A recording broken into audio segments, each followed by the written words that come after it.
Assalamu alaikum wa rahmatullahi wa barakatuh. J'espère que vous allez bien. On va faire une petite séance de questions-réponses aujourd'hui, Inch'Allah. J'ai préenregistré un cours d'arabe parce que avec la tablette, il y a pas mal de pertes de connexion et des coupures quand je fais les cours d'arabe. Donc j'ai préenregistré un cours d'arabe. Il sera disponible, Inch'Allah, demain soir. Et aujourd'hui, on va faire une séance de questions-réponses bi'idhnillahi ta'ala. Bismillahir Rahmanir Rahim. Alhamdulillahi Rabbil Alamin. Wa sallallahu wa sallama ala Sayyidina Muhammad wa ala alihi wa sahbihi at-tayyibin at-tahirin. Allahumma la sahla illa ma ja'altahu sahla. Wa anta ya hayyu ya qayyum taj'alu al-hazna idha shi'ta sahla. اللهم علمنا ما جهلنا وذكرنا ما نسينا وانفعنا بما علمتنا وزدنا علما. En attendant que vous écriviez vos questions, je pense qu'il y en a déjà qui ont écrit. N'hésitez pas, pour ceux qui sont nouveaux parmi vous, à vous abonner, activer la cloche et à vous inscrire pour recevoir le lien des cours quelques minutes avant chaque cours. Il suffit d'envoyer un mail à l'islam.simplement@gmail.com. Wa alaykoum salam à tous ceux qui ont passé le salam. Quelqu'un demande, est-ce qu'on peut faire des rak'ah sunnah même quand l'heure de prière est entrée? Oui, bien sûr.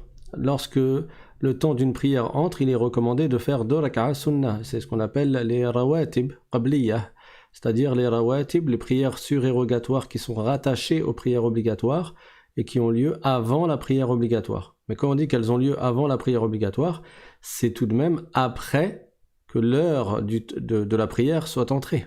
Après que l'heure est entrée. Par exemple, lorsque entre le temps du Fajr, on va faire une prière de 2 rak'ah avant d'accomplir la prière obligatoire du Fajr. Et cette prière de 2 rak'ah, on l'appelle sunnatul Fajr, la sunna du Fajr. Également, lorsque le temps du Dhuhr entre, avant de faire la prière de 4 rak'ah du Dhuhr, on va faire une prière de 2 rak'ah recommandée qui est ratibatu al-Dhuhr al-Qabliya. Soit on fait une prière de 2 rak'ah, soit on fait 2 prières de 2 rak'ah. Parce qu'on peut faire 4 rak'ah avant le Dhuhr. Il y a aussi, après le Dhuhr, on peut faire 2 rak'ah et on peut faire 4 rak'ah, c'est-à-dire 2, on passe le salam et on en refait 2 autres. Avant l'Asr, c'est-à-dire avant la prière obligatoire du Asr, mais après que le temps du Asr est entré, on fait soit une prière de 2 rak'ah, soit on fait 2 prières de 2 rak'ah, sunnah, avant d'accomplir la prière obligatoire du Maghrib. Dans le madhab shafi'ite, on fait également une prière de 2 rak'ah sunnah. Et avant d'accomplir la prière obligatoire du Isha, on fait 2 rak'ah sunnah également, quand le temps du Isha est entré. Alors quelqu'un écrit Salam de Bruges. Je crois que Bruges c'est en Belgique, hein. Wa alaykoum salam wa rahmatullahi wa barakatuh. Alors quelqu'un demande, si on sait qu'on est responsable du mauvais œil sur une personne, comment y remédier, que faire concrètement pour que le mauvais œil disparaisse chez cette personne? Tu fais tes ablutions et l'eau qui coule de tes ablutions, tu la récupères et tu lui donnes cette eau-là pour qu'elle se lave avec. Quelqu'un demande, ma fille a mis un implant parce qu'elle est malade, donc ça lui fait faire ses règles des fois pendant 3 semaines. Non, ce ne sont pas des règles qui durent 3 semaines, c'est un autre sang qui coule, parce que à partir de 15 jours, ce qui est au-delà de 15 jours, ça ne s'appelle plus des menstrues. Le maximum des menstrues dans le madhab shafi'ite, c'est 15 jours. Donc si le sang coule au-delà de 15 jours, c'est un autre sang qui n'est pas considéré comme des menstrues. Donc il y a des règles à appliquer et la personne fait la prière. Elle ne délaisse pas la prière pendant toute cette période-là. Quelqu'un demande quels sont les critères pour épouser une femme musulmane en islam. Le prophète sallallahu alayhi wa sallam a dit à un de ses compagnons, tunkahul mar'atu li arba', c'est-à-dire que la femme, d'une manière générale, elle est recherchée pour 4 choses différentes. Limaliha wa hasabiha wa jamaliha wa diniha. Donc ces 4 choses sont sa beauté, Je ne les ai pas forcément dites dans l'ordre, mais les 4 ont été cités.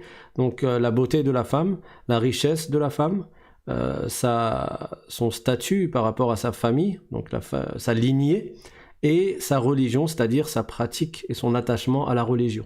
Et le prophète sallallahu alayhi wa sallam a dit Fadhfar bidhati ad-din taribat yadak. Il a dit à son compagnon choisis celle qui a la religion. Et il lui a fait comprendre que c'est ce qui sera un bien pour lui. Donc cela ne veut pas dire que tu ne cherches pas la beauté dans une femme et que tu ne vas pas chercher forcément d'autres caractéristiques, mais la caractéristique la plus importante, le critère le plus important, celui qui est le plus propice, le plus à même de faire que dans ton mariage tu sois dans le bonheur, Inch'Allah, c'est que cette femme soit attachée à la religion parce qu'elle craint Allah. Et si elle craint Allah Ta'ala, elle ne souhaitera pas lui désobéir.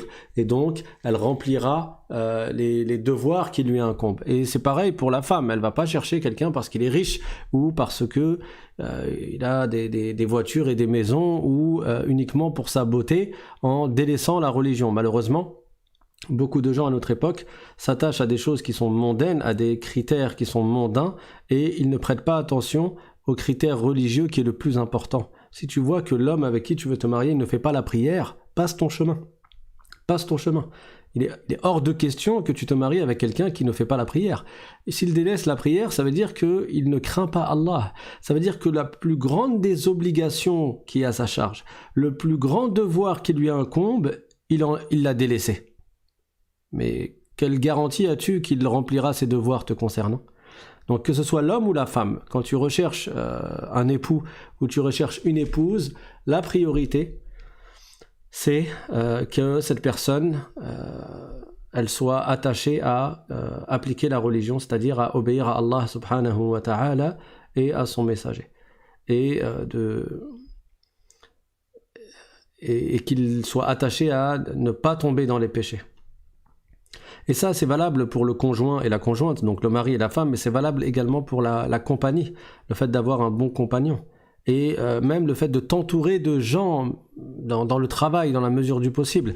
Le prophète, sallallahu alayhi wa sallam, une fois, quelqu'un lui a demandé conseil, parce qu'il avait le choix entre deux serviteurs, et il allait en obtenir un, et il a demandé conseil au prophète sallallahu alayhi wa sallam, et le prophète sallallahu alayhi wa sallam lui a répondu Innal mustashara mu'taman, c'est-à-dire celui à qui on demande conseil, il a la responsabilité de faire preuve d'honnêteté lorsqu'il donne le conseil. Al-mustashar mu'taman, celui à qui tu demandes conseil, il se doit de te donner comme information ou comme conseil ce qui est le mieux pour toi, ce qui va dans ton intérêt. Donc le prophète sallallahu alayhi wa sallam lui a dit cela et après il lui a donné le conseil. Entre les deux serviteurs, il lui a dit choisis celui-là parce que je l'ai vu faire la prière. Donc même un serviteur, c'était important pour le prophète sallallahu alayhi wa sallam que son compagnon choisisse celui qui fait la prière, parce que s'il fait la prière, c'est un signe qu'il craint Allah subhanahu wa ta'ala, et donc il n'ira pas tomber dans l'injustice, dans la trahison, dans la malhonnêteté, et ce qui est de cet ordre. Pourquoi? Parce qu'il a peur d'Allah, il craint Allah ta'ala, et il ne veut pas lui désobéir. Or, l'injustice compte parmi les désobéissances. La trahison compte parmi les péchés. La malhonnêteté ne fait pas partie du comportement du musulman vertueux. Donc si tu cherches une femme, tu vas chercher en priorité celle qui craint Allah, celle qui est attachée à sa religion, à l'islam. Et pour la femme, c'est pareil. Si elle cherche un époux, avant toute chose, avant de regarder ses beaux yeux et de regarder ses diplômes, d'abord elle regarde est-ce qu'il fait la prière, est-ce qu'il a appris la science de la religion, est-ce qu'il craint Allah, est-ce qu'il évite le haram. Quelqu'un demande, est-il pas possible de nous parler des dinosaures et des hommes préhistoriques? Alors, ce qu'ils appellent les hommes préhistoriques, c'est faux. Le premier des hommes, c'est Adam alayhi salam, et il ne descend pas du singe, ni d'un maillon qui serait l'ancêtre commun entre les êtres humains et les singes, ou entre les êtres humains et les animaux, qui lui-même proviendrait d'un poisson ou je sais pas quoi, et qui lui-même proviendrait d'une cellule. Non, tout ça c'est faux. L'être humain, il a été créé par Allah Ta'ala, et le premier des hommes, c'est Adam alayhi salam, il a été créé à partir d'eau et de terre. Donc il ne faut pas croire en la théorie qui a été qui a fait l'objet d'une très grande promotion et d'une très grande propagande dans ces dernières années, qui est la théorie de Darwin, et qui est complètement irrecevable et qui est contraire à ce qu'ont enseigné les prophètes alayhimus salatu wassalam. Et si on regarde même les autres religions qui ne suivent pas la vérité, elles ne croient pas en la théorie de Darwin. Les autres religions qui se réclament d'un livre, eux également savent que le premier des êtres humains, c'est Adam alayhi salam. Pour ce qui est des dinosaures, j'ai pas de détails. J'ai entendu des choses comme quoi, étant donné que Adam alayhi salam était un grand homme, et à l'époque ils étaient grands, est-ce que en réalité il ne s'agissait que d'animaux qui étaient proportionnels par rapport à la taille des humains? Parce que Adam alayhi salam était grand de taille, et Hawa, sa femme, elle était proportionnelle à lui. C'est ce que j'ai entendu, mais après c'est pas quelque chose que c'est pas un sujet dans lequel je me suis approfondi, donc Allahu A'lam. Mais en tout cas, il ne faut pas croire que l'homme descend du singe, ça n'est pas la croyance des musulmans. Quelqu'un demande si je peux mettre à jour le support de croyance musulmane. Subhanallah, dans les 2 derniers cours, j'avais dit que j'allais le faire, et à chaque fois j'ai oublié. Alors je demande au modérateur qui m'écoute de me relancer pour que je le fasse dès que possible, Inch'Allah. Quelqu'un demande, est-ce qu'on peut prier les 2 rak'a à la fin de la prière du Dhuhr si je suis en retard? Oui, celui qui n'a pas eu le temps de faire une sunnah, une ratiba parmi les rawatib, parce que la prière en assemblée avait déjà commencé par exemple, donc il est arrivé, le adhan a eu lieu, les gens ils ont fait 2 rak'a ou bien 4 rak'a sunnah, et après ils se sont rassemblés pour faire la prière du Dhuhr, et à ce moment-là tu arrives, là tu vas faire la prière du Dhuhr avec eux, et tu as le droit de rattraper la prière sunnah après. Quelqu'un demande, est-ce que la douche de toutes les parties du corps est considérée comme les grandes ablutions? Dans le madhab shafi'ite, non, pas s'il n'y a pas eu l'intention de faire la grande ablution. Parce que le prophète sallallahu alayhi wa sallam a dit innamal a'malu binniyat dans un hadith rapporté par Al-Bukhari et Muslim. C'est-à-dire que les bonnes œuvres, elles valent par leurs intentions. Si tu prends une douche parce que tu viens de faire un match de foot où t'avais chaud ou t'avais besoin de te nettoyer, et après être sorti de la douche, tu t'es dit ah au fait j'étais junub, il fallait que je fasse la grande ablution. Ah ben c'est bon, j'ai pris une douche? Non, c'est pas bon. Pourquoi? Parce que ta douche, même si du point de vue du lavage tu as lavé tout ce qu'il fallait laver dans la grande ablution, mais tu as manqué un des 2 piliers du ghusl, un des 2 piliers de la grande ablution, qui est l'intention. De mettre l'intention de faire la grande ablution obligatoire si la grande ablution est obligatoire pour toi, parce que il t'est arrivé une chose qui annule la grande ablution. Donc les choses qui annulent la grande ablution sont au nombre de 5. Il y a le rapport sexuel, il y a l'émission du mani, c'est-à-dire du sperme et de son équivalent féminin, et il y a pour les femmes les menstrues, la fin des menstrues, la fin des lochis, qui est le sang qui coule après l'accouchement, et l'accouchement lui-même. Si une femme accouche, étant donné que le bébé qui est sorti de son ventre, il a comme origine le mélange de son mani, de son sperme et du sperme de son mari, du sperme de l'homme, alors le fait que le bébé sorte, ça annule également la grande ablution, et elle devra refaire la grande ablution. Bon, si elle a des lochis juste après l'accouchement, elle va pas faire la grande ablution immédiatement, elle va attendre la fin de ses lochis, et après cela, elle va faire la grande ablution. Donc si une de ces 5 choses-là est arrivée, je les répète, le rapport sexuel, l'émission du mani, la fin des menstrues, la fin des lochis ou l'accouchement. Si une de ces 5 choses-là est arrivée, la personne doit faire la grande ablution obligatoire, qui qui comporte 2 piliers, l'intention de faire la grande ablution obligatoire et le fait de laver tout son corps avec de l'eau pure et purificatrice. D'accord? Donc si tu as pris une douche et après tu es sorti de ta douche et tu t'es dit ah au fait je devais faire la grande ablution, tu vas faire la grande ablution. La douche que tu as prise n'était pas suffisante. C'est comme ça dans le madhab shafi'ite. Dans le madhab hanafite, l'intention n'est pas une condition pour la validité du ghusl. Donc dans le madhab hanafite, même si tu marches sur un pont et que tu tombes du pont et tu tombes dans la rivière et tu t'es complètement mouillé, l'eau elle est passée partout sur ton corps et tu es sorti de la rivière, tu n'avais mis aucune intention, tu es tombé sans faire exprès, dans le madhab hanafite, si tu n'avais pas la grande ablution, eh ben là tu as la grande ablution maintenant. C'est considéré comme étant valable. Mais il faut que tu apprennes après le reste des jugements concernant la purification et la prière dans le madhab hanafite, si tu souhaites appliquer ce jugement-là. Quelqu'un demande, est-ce qu'une personne peut faire le hajj pour une personne décédée sans qu'elle ait fait le hajj pour elle-même? Dans le madhab shafi'ite, elle ne peut pas. J'ai ouï dire qu'il y aurait divergence à ce sujet, je ne me suis pas approfondi moi-même dans ce sujet-là, mais dans le madhab shafi'ite, non. Il est indispensable d'accomplir le hajj pour toi-même pour pouvoir ensuite, l'année suivante, accomplir le hajj pour quelqu'un d'autre.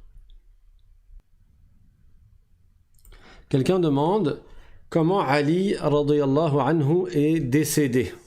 L'imam Ali radiyallahu anhu a été tué par un des Khawarij, un des hommes qui faisait partie de la secte des Khawarij. L'imam Ali radiyallahu anhu, lorsqu'il est devenu calife, il y a eu beaucoup de fitan à son époque, de pluriel de fitna. J'en ai parlé quand j'ai parlé des signes de la fin du monde. Et donc il y a eu des batailles, une première bataille qu'on appelle la bataille du chameau, une deuxième bataille qui s'appelle la bataille de Siffin, et c'était des batailles contre des musulmans, ces deux premières batailles, et il y a eu une troisième bataille contre les Khawarij qu'on appelle la bataille de An-Nahrawan. Et suite à cela, dans la bataille de An-Nahrawan, donc la secte des Khawarij, ils se sont mis en fait à tuer des musulmans comme certains extrémistes font à notre époque, et ils ont tué le fils d'un compagnon du prophète sallallahu alayhi wa sallam, et ils ont tué sa femme qui était enceinte, ils l'ont éventrée. Donc l'imam Ali radiyallahu anhu n'a eu de choix que de les combattre, après bien sûr les avoir rappelés à l'ordre et après leur avoir envoyé Abdullah ibn Abbas radiyallahu anhu qui a répliqué, qui leur a donné les preuves qu'ils n'étaient pas sur la vérité et que c'est l'imam Ali radiyallahu anhu qui était sur la vérité. Quand Abdullah ibn Abbas leur a parlé, beaucoup, des milliers sont revenus avec lui. Ils sont revenus, ils ont marché dans le rang, et ils se sont repentis. Mais il y en a encore des milliers qui sont restés dans leur égarement. Donc suite à cela, il y a eu une bataille. Et les musulmans qui suivaient le calife bien guidé, Ali radiyallahu anhu, ils ont gagné cette bataille. Et après cela, il y a des gens qui voulaient se venger et qui voulaient tuer l'imam Ali radiyallahu anhu.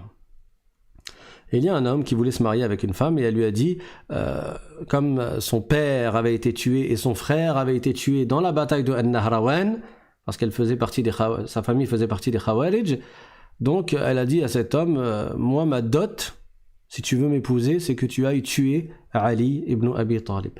Alors un matin, quand l'imam Ali radiyallahu anhu, il est sorti pour aller faire la prière du Fajr à la mosquée, cet homme parmi les Khawarij, il l'a assassiné. Donc il l'a frappé sur la tête, et c'est quelque chose que le prophète sallallahu alayhi wa sallam avait déjà annoncé de son vivant. C'est un miracle du prophète sallallahu alayhi wa sallam. Allah lui a révélé comment allait mourir Ali ibn Abi Talib radiyallahu anhu, c'est-à-dire qu'il allait être assassiné, qu'il allait mourir martyr. Et c'est pour ça que l'imam Ali radiyallahu anhu, il disait Mata tudrabu hadhihi fatukhdabu hadhihi. Quand il montrait son front ou sa tête et il montrait sa barbe.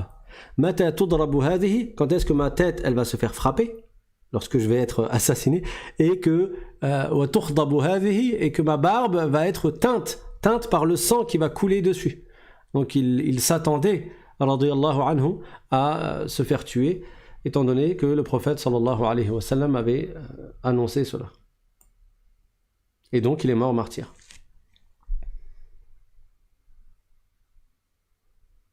Tout comme Uthman s'est fait tuer, il est mort martyr aussi, radiyallahu anhu. Tout comme Omar s'est fait assassiner, il est mort martyr aussi, radiyallahu anhu. Et Abu Bakr également, il a été empoisonné, radiyallahu anhu. Une fois, il mangeait avec un médecin arabe qui était connu, qui était très fort dans la médecine, Et le médecin arabe lui a dit « Stop, arrête de manger ». Ça y est, ils avaient déjà commencé à manger tous les deux. Et il lui a dit « Là, on vient de consommer un poison. C'est un poison d'une année. Dans un an, on va mourir. » Et effectivement, un an après, Abu Bakr radiyallahu anhu est décédé. Donc ces quatre califes ont réuni entre la piété, le degré de la sainteté, qui est le plus haut degré de foi après le degré des prophètes. En dessous du degré des prophètes, le plus haut degré de foi, c'est le degré des walis, des saints. Abu Bakr, Omar, Othman et Ali, radiyallahu anhum, non seulement c'était des saints, mais en plus de cela, ils sont morts martyrs. Quelqu'un demande c'est quoi la différence entre le subh et le fajr. La prière obligatoire du matin, elle s'appelle subh et elle s'appelle fajr. On l'appelle subh et fajr, les deux. Mais on utilise le terme fajr également pour appeler la sunnah que l'on fait juste avant le subh, ou juste avant la prière obligatoire du fajr. Donc sunnatul fajr, c'est les deux rak'ahs que l'on fait avant la prière obligatoire du fajr. Quelqu'un demande est-ce que la femme fait la prière à voix haute s'il n'y a pas de personne ajnabiyya, c'est-à-dire un homme qui n'est pas inépousable à jamais à cause des liens de sang, d'allaitement ou de mariage. S'il n'y a pas un homme ajnabi à côté d'elle, alors oui, elle prie à voix haute. Pas en levant la voix fort, mais elle prie avec une voix qui est plus élevée que le fait de chuchoter. Quelqu'un demande si je prie à voix basse et que je bâille, si je continue dans mon cœur à lire après mon bâillement, est-ce que c'est valide? La lecture, elle doit se faire avec la bouche, pas juste dans ton esprit. Ce n'est pas juste que tu t'imagines la récitation de la Fatiha, ça n'est pas suffisant. Il faut réciter avec la bouche. Et dans le madhab shafi'ite, il faut que tu t'entendes. Donc même quand tu chuchotes parce que c'est une prière à voix basse, tu récites de sorte à t'entendre quand même. S'il n'y a pas de bruit autour de toi, tu dois être capable de t'entendre. Dans le madhab malikite, le minimum c'est de bouger les lèvres, même si tu ne t'entends pas. Mais au moins tu bouges les lèvres. Quelqu'un demande, le shuruq, est-ce que c'est la fin du temps de la prière du fajr? La réponse est oui. Le shuruq, ce n'est pas une prière. Lorsque vous voyez le mot shuruq dans le calendrier des prières, des horaires de prière, le shuruq n'est pas une prière, c'est ce qui indique le lever du soleil, c'est-à-dire la fin du temps du fajr.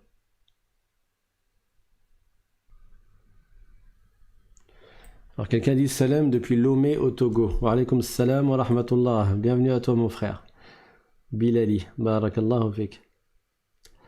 Salam alaykum de Bruxelles. Wa alaykum salam wa rahmatullah.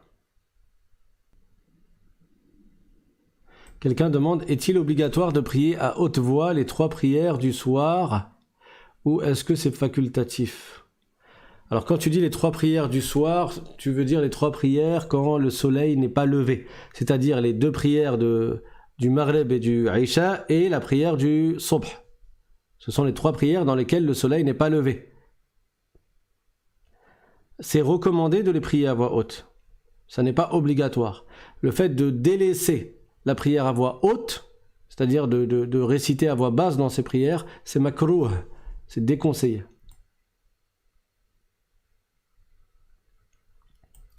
Alors quelqu'un demande au sujet de l'expression colère d'Allah. Moi je vous dis de ne pas l'utiliser cette expression-là parce que les gens, ce qu'ils en comprennent par l'habitude lorsqu'ils utilisent ce terme, c'est l'émotion, le sentiment.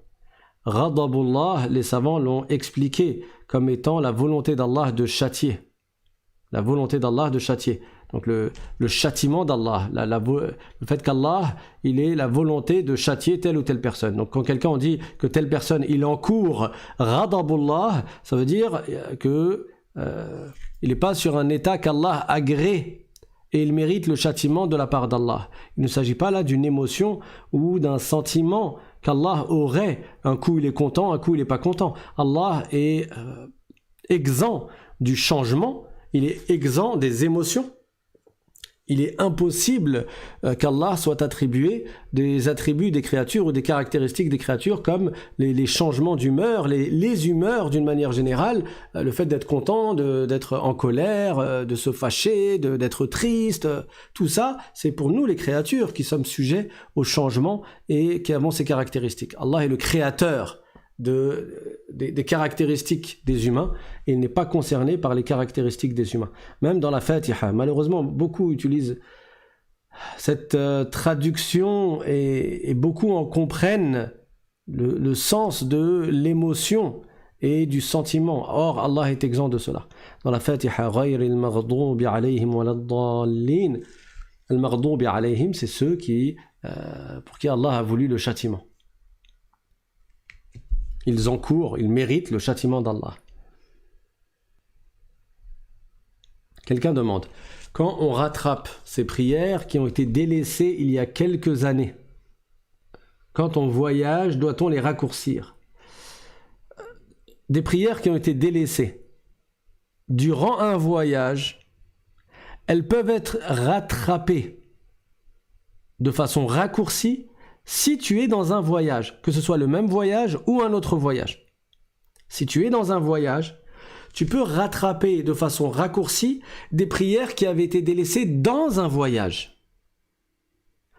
En revanche, si des prières ont été délaissées quand tu étais muqim ou bien mustawtin, c'est-à-dire que tu étais résident, tu n'étais pas voyageur ou tu étais résident à vie, dans ce cas-là, le jour où tu les rattrapes, même si tu es en voyage, tu ne peux pas les rattraper en les raccourcissant, en priant 2 rak'a au lieu de 4 rak'a. Tu peux pas.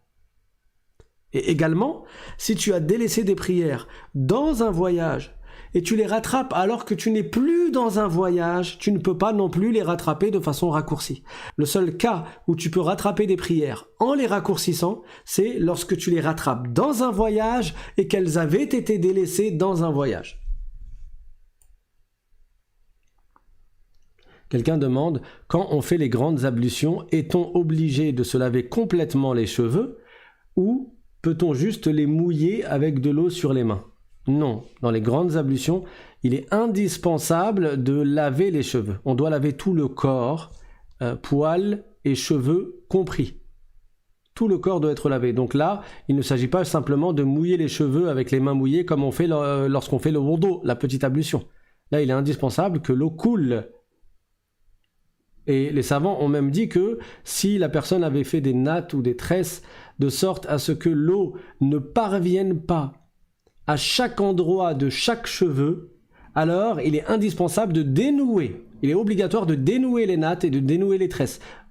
Dans le cas où l'eau ne parvient pas partout si on ne les dénoue pas.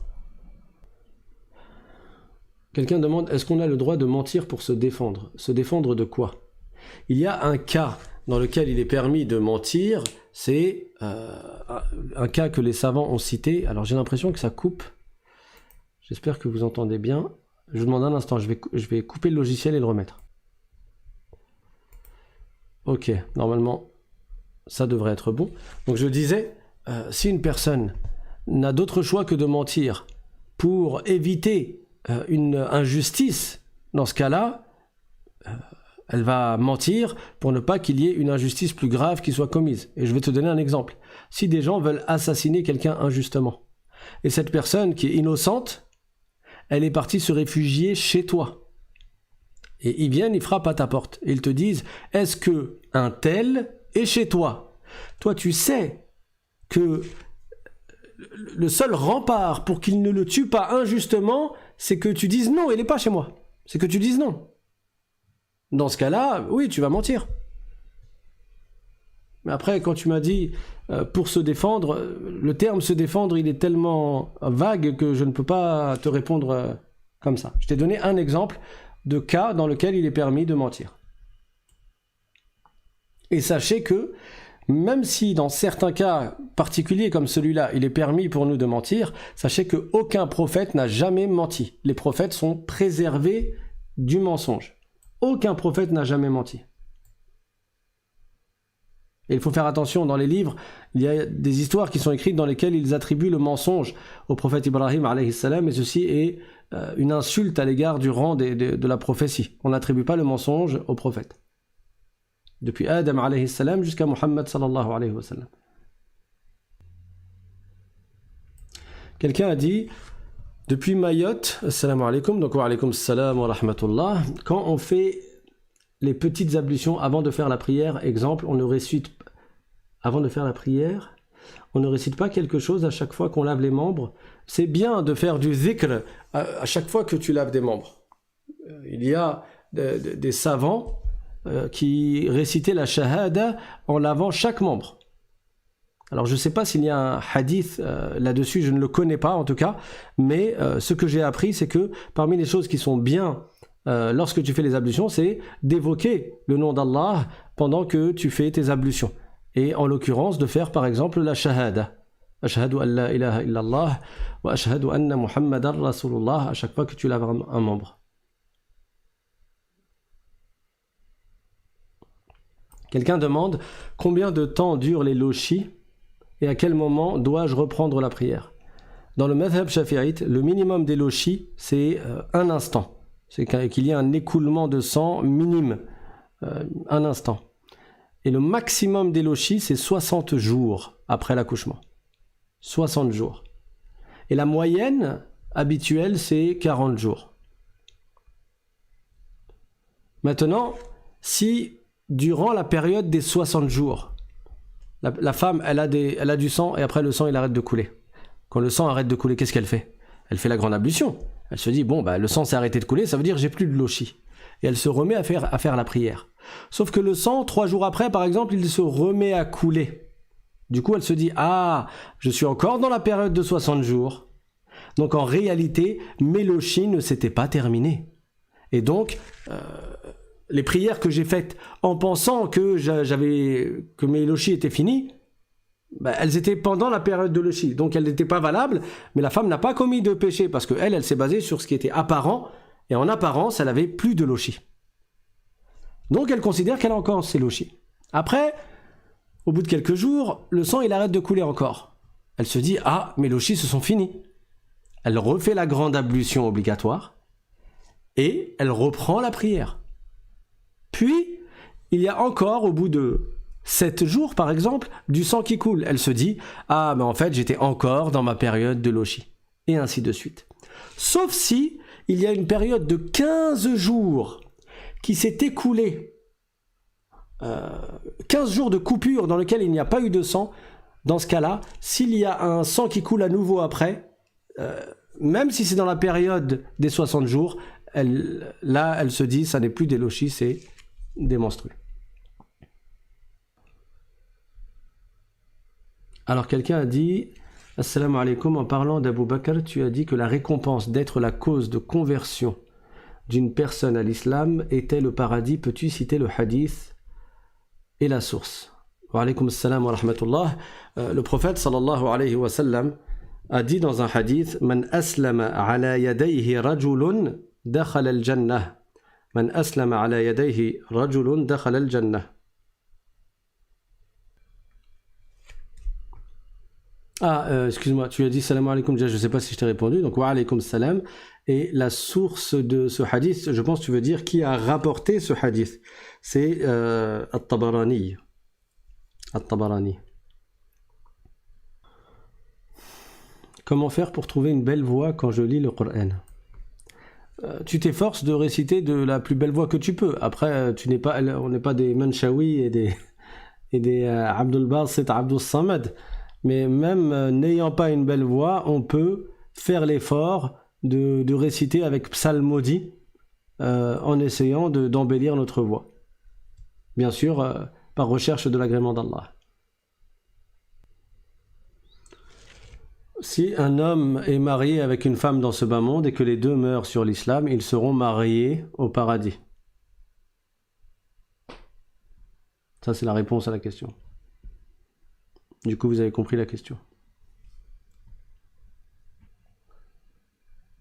Alors, quelqu'un demande, qu'en est-il que tous les musulmans entreront au paradis un jour? Est-ce que ça compte aussi les sectaires? Et là, tu as mis entre parenthèses soufis, chiites, etc. Il faut savoir que déjà le terme soufi, c'est un terme qui est général et qui, à l'origine, ne vise pas une secte. D'accord? Le soufisme, à l'origine, ça consiste à appliquer la science de la religion, appliquer ce que le prophète a enseigné et se détacher des plaisirs de ce bas monde qui sont éphémères, même si ils sont permis. Donc les vertueux sont des soufis à la base. Sauf que c'est devenu un peu comme une catégorie de gens, ceux qui se réclament du soufisme, parce qu'ils ils ont des points en commun dans leur méthodologie, dans les actes qu'ils font, etc. Et dans le soufisme, il s'est avéré que beaucoup de gens qui se réclament du soufisme se sont mis à faire n'importe quoi, ou à avoir des mauvaises croyances.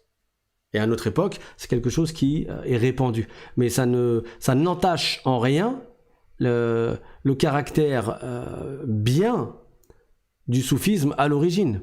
C'est pas parce que des gens font n'importe quoi et ils se réclament du soufisme que le soufisme, on le raye de la carte et on dit c'est pas bien dans son absolu. Il y a un des compagnons, il y a plusieurs personnes de qui a été rapportée la parole ma akthar ad-dajij wa ma aqall al-hajij, c'est-à-dire combien, alors que c'était à l'époque des gens du salaf, combien grand est le vacarme et combien peu sont ceux qui accomplissent véritablement le pèlerinage. Donc à une époque où il y avait beaucoup de gens qui faisaient le hajj, il y a des gens vertueux qui disaient oui, il y a beaucoup de bruit, il y a beaucoup de monde, mais ceux qui font le pèlerinage correctement, ils sont pas nombreux. C'est-à-dire il y a beaucoup de gens, ils font n'importe quoi.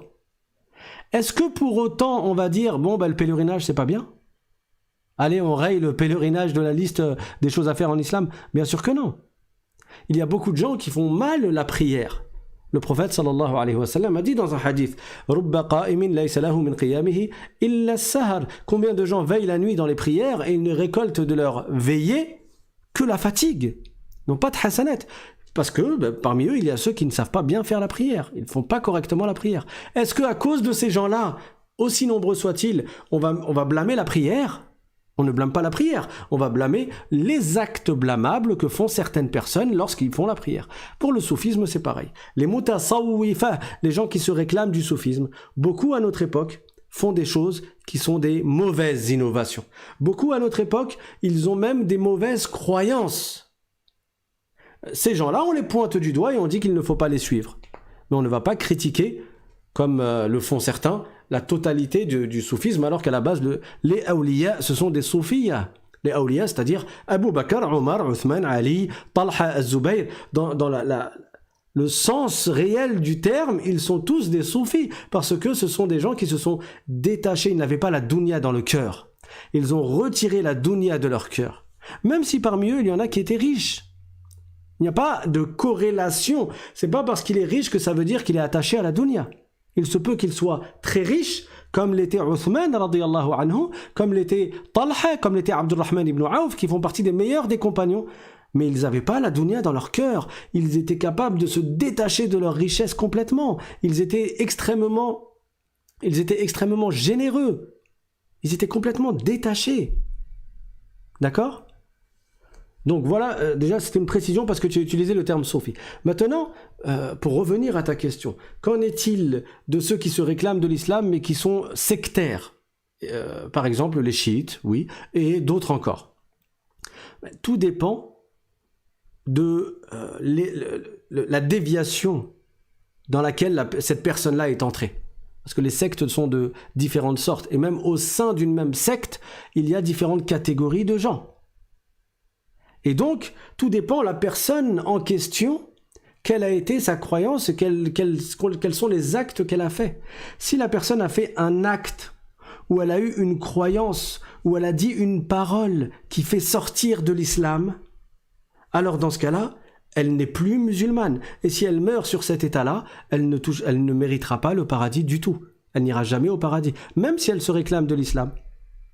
Par contre, si cette personne a dévié sur certains sujets, mais sans tomber dans l'apostasie, ridda, c'est-à-dire sans dire une parole ou faire un acte ou avoir une croyance qui fait sortir la personne de l'islam, dans ce cas-là, la personne, un jour ou l'autre, elle entrera au paradis, parce qu'elle est morte musulmane. Donc en fait, c'est, on va dire, au cas par cas de ces sectes, et c'est au cas par cas, parfois même, des individus dans les sectes. Je vais vous donner un exemple. À l'origine, qu'est-ce qui réunit, quel est le point commun des chiites? Parce qu'il y a beaucoup de sortes de chiites. Il y a des groupes différents chez les chiites.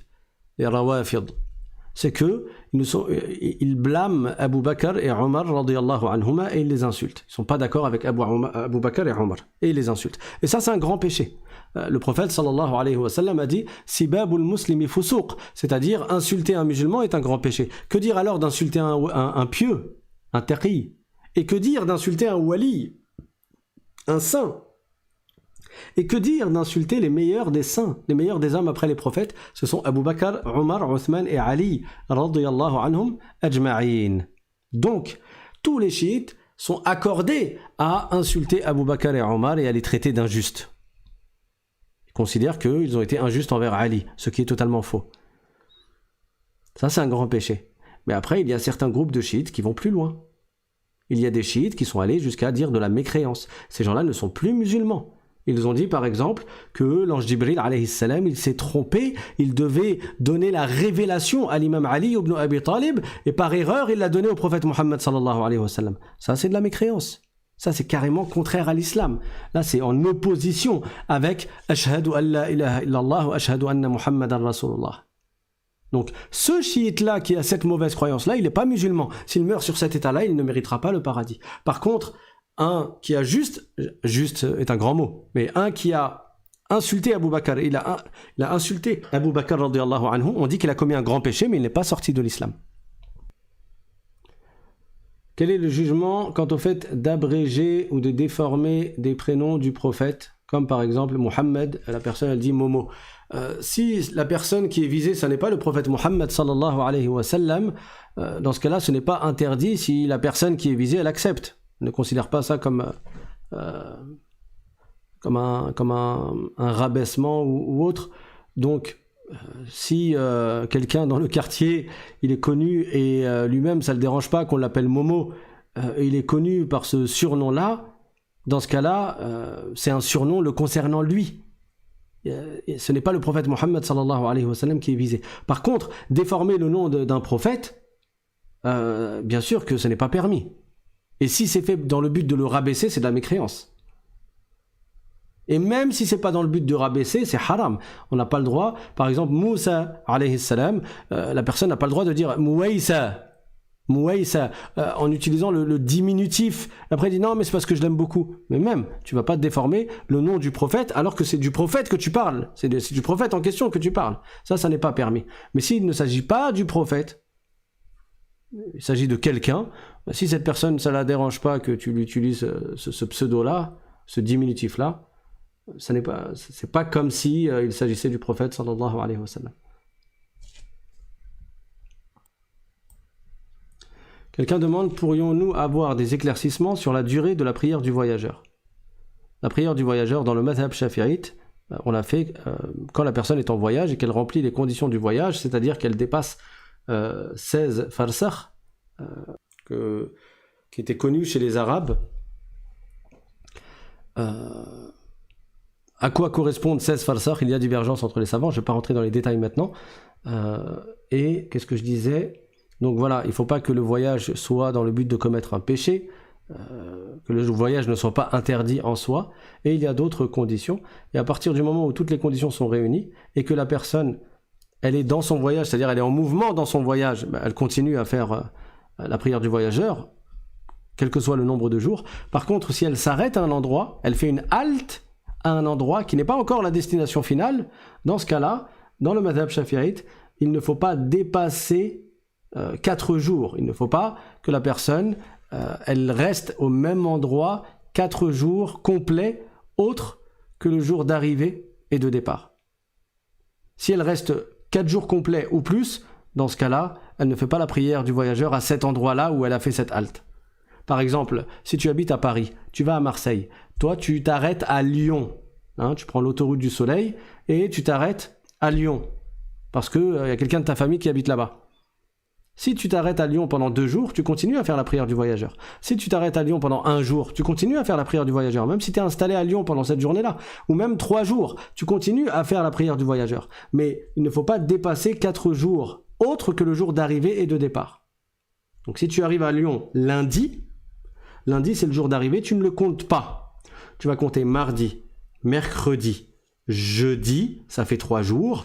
Vendredi, c'est le 4e jour.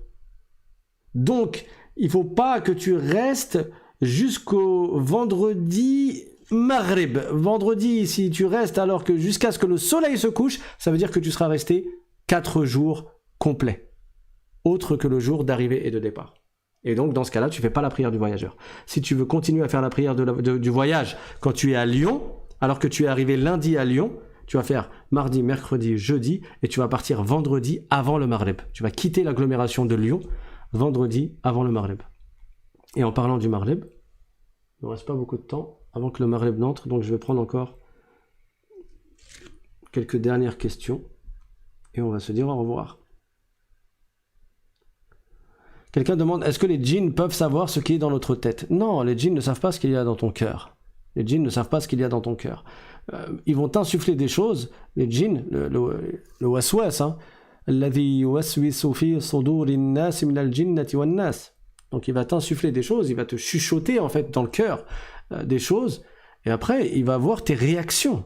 Si toi tu montres que tu n'es pas atteint par cela, au bout d'un moment il va se fatiguer. Par contre, si tu envoies du waswas, si tu envoies des suggestions, et toi tu montres un visage qui vraiment, tu donnes tous les ingrédients qui lui montrent qu'il a réussi à t'atteindre, qu'il a réussi à t'affecter, il va continuer. Donc quand le shaitan t'envoie des mauvaises idées, ignore-le et fais comme si de rien n'était. Quelqu'un a dit, l'eau est-elle toujours pure et purificatrice lorsqu'il y a quelques poils venant de nos bras ou de la barbe dans le récipient par lequel on utilise l'eau? Pour les ablutions, oui, l'eau elle est toujours pure et purificatrice.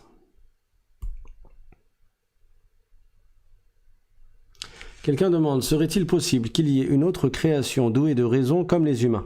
Il y a les djinns et il y a les anges. Les djinns et les anges et les êtres humains. Et pour ce qui est des extraterrestres, juste éteins ta télévision et puis tu les oublieras.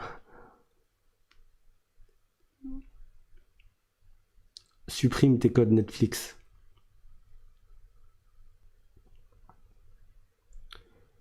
Alors, lorsque le prophète sallallahu alayhi wa sallam a dit à plusieurs reprises Walladhi nafsu Muhammadin biyadih, les savants ont expliqué, ça veut dire celui qui détient mon âme par sa puissance. Al-yad, s'agissant d'Allah, c'est pas une main telle que nous on comprend le sens de la main. C'est pour ça, moi, j'invite les imams francophones à ne pas utiliser une traduction littérale qui risque énormément d'induire les gens dans une profonde erreur et de faire croire aux gens que Dieu serait caractérisé par les organes. L'imam Abu Ja'far al-Tahawi, qui est un très grand savant du salaf, il a dit Ta'ala ya'nillah anil hududi wal ghayati wal arkani wal a'da'i wal adawat wa la tahwihi al jihatu as-sittu kasa'ir al-mubtada'at. Son épître ou son petit livret sur la croyance est une référence depuis l'époque où il l'a écrite. Et lui, il est né en l'an 227 de l'Hégire. Et il est mort en l'an 321 de l'Hégire. Et on est en l'an 1444 de l'Hégire. Donc il y a plus de 1000 ans. C'était un vrai savant du salaf, lui. Lui, c'était un vrai salaf. Et les savants qui sont venus après génération, siècle après siècle, ils l'ont tous considéré comme une référence, son livre. Et dedans, il dit explicitement, Allah est exempt des organes. Allah n'a pas d'organes. Donc tu vas pas traduire en disant par sa main. Les gens ils vont comprendre quoi? Même si la personne a dit non mais moi j'en comprenais pas la main. Mais quand tu dis ça, les gens ils vont comprendre quoi? Les gens ils vont comprendre quoi? Ils vont s'imaginer une main. Allah Ta'ala n'a pas d'organe. Donc, soit tu gardes le terme en arabe et tu jures en arabe Walladhi nafsu Muhammadin biyadih ou bien Walladhi nafsi biyadihi. Oui, tu peux en arabe en disant c'est un attribut d'Allah qui est propre à Allah et je ne rentre pas dans les détails. Soit, si tu veux réellement le traduire, tu le traduis par un sens que les savants ont cité, c'est-à-dire la puissance d'Allah. Allah détient l'âme du prophète Muhammad sallallahu alayhi wa sallam par sa puissance. C'est ça qui est visé. Et il détient nos âmes par sa puissance. Et c'est la même chose quand tu dis le hadith du prophète sallallahu alayhi wa sallam Inna quluba bani Adam bayna isba'ayni min asabi'ir rahman yuqallibuha kayfa yasha. Les savants ils ont tous dit Dieu il a pas des doigts. Mais qui va s'imaginer, en croyant en l'unicité d'Allah, qui va s'imaginer que Dieu il a des doigts et il fait bouger nos cœurs dans ses doigts? Comme ça, ses doigts ils rentrent dans notre poitrine, hein, comme si Dieu il avait des doigts, et ses doigts ils rentrent dans notre poitrine et il les fait bouger comme ça. C'est évident que c'est une kinaya en arabe, c'est une expression qui indique que nos cœurs, à nous tous, sont sous la puissance d'Allah Ta'ala et il fait ce qu'il veut de nos cœurs. Et donc, nos cœurs ne sont pas à l'abri du changement. Aujourd'hui, tu es pieux, ne prends pas la grosse tête, il se peut que demain tu changes. Tu vois quelqu'un qui a commis un péché, ne te sens pas au-dessus de lui, il se peut que demain tu commettes un péché encore pire que lui. C'est ça le sens du hadith. Allah fait changer les cœurs. Les cœurs sont détenus sous la puissance d'Allah. Ça ne veut pas dire que Dieu il a des doigts. Et qui va s'imaginer ça? Est-ce qu'un musulman va s'imaginer que Dieu il a des doigts? Et que les doigts de Dieu, ils vont rentrer dans les cœurs des 7 milliards d'êtres humains? Comme ça, ils vont, je sais pas, s'allonger et rentrer dans la poitrine et faire bouger le cœur. Comme ça, on va prendre les choses littéralement, bêtement? Ça n'a pas de sens. Donc, tout comme on n'attribue pas à Allah des doigts qui s'infiltreraient dans nos poitrines pour faire changer nos cœurs et pour faire bouger nos cœurs. Et il est évident que ceci est une expression qui veut dire que nos cœurs sont soumis sous la volonté d'Allah et sous la puissance d'Allah. De la même manière, le hadith walladhi nafsu Muhammadin biyadih signifie que Allah Ta'ala il détient l'âme du prophète Muhammad sallallahu alayhi wa sallam par sa puissance. Et donc, malheureusement, oui, beaucoup de gens en France, même qui ont le titre ou le statut d'imam ou de prêcheur ou de prédicateur, ils traduisent d'une manière qui est inconforme. Et malheureusement, ils induisent les gens en erreur, malheureusement. Et donc, j'invite tous les imams, si des imams m'écoutent, à bien faire attention, à ne pas tomber dans la traduction littérale qui induirait en erreur, mais de donner le sens qui a été expliqué par les savants. Ok, je pense qu'on va s'arrêter là. Je suis désolé pour ceux qui ont écrit des questions auxquelles je n'ai pas répondu. Inch'Allah, ce sera pour une prochaine fois. Barakallahu fikum. Ceux qui sont nouveaux parmi vous, n'oubliez pas de vous inscrire pour recevoir les liens des cours quelques minutes avant chaque cours. Il suffit d'envoyer un mail à l'islam.simplement@gmail.com. Vous avez le site internet qui est affiché à l'écran, l'islamsimplement.com. N'hésitez pas à y faire un tour ou aller dans les playlists de la chaîne YouTube l'Islam Simplement pour écouter les différents sujets qui sont très importants. Barakallahu fikum. Et évidemment, pour le référencement de la vidéo dans YouTube, n'hésitez pas à liker la vidéo en appuyant sur le pouce qui monte vers le haut. Barakallahu fikum wa akhiru da'wana anil hamdulillahi rabbil alamin wa sallallahu wa sallama ala sayyidina Muhammad وعلى آله وصحبه الطيبين الطاهرين سبحان ربك رب العزة عما يصفون وسلام على المرسلين والحمد لله رب العالمين والسلام عليكم ورحمة الله وبركاته.